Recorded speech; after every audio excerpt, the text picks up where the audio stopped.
Denizge mehring to'kin anamsiz, chin muqaddas qalbiy otash panamsiz. Tanvi taqdak madadkorim siz jonada, kuldirib bizni ham ko'rsatmasdin javri jafo. Ali janob qadri bo'lak atamsiz, mana direk qo'rqmas yurak atamsiz. Sizlar barda bizga hayot go'yo jannat, mangulik hayoting tillaymiz biz ham sizlarga. Anasiz bor uchun bu dunyo, kam dunyo, bu olam. Ana muqaddas dunyoda tandishi yo'q inson.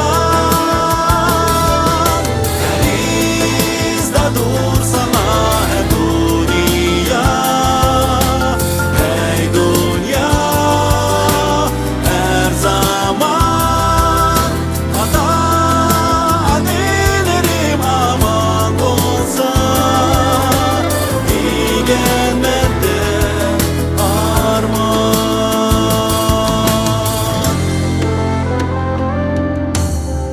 Dura yaqan mehr chiroq o'chmaydi,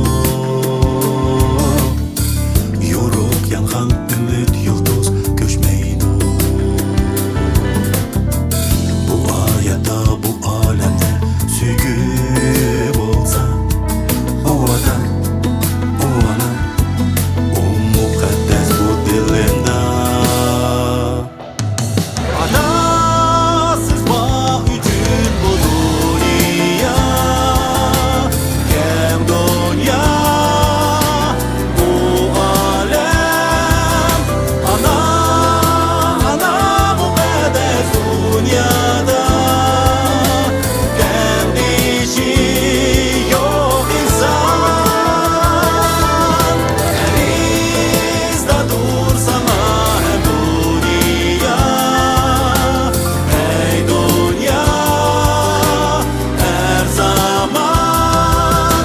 Ata-anelerim aman bo'lsa, digenmende arman.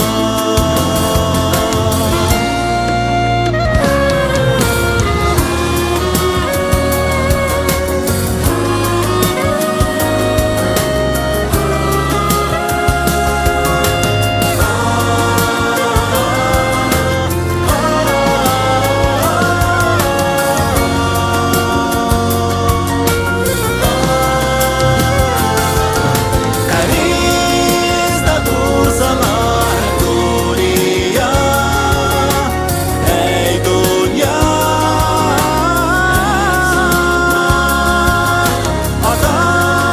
ata-anelerim aman bo'lsa, digenmende arman, digenmende arman, digenmende arman.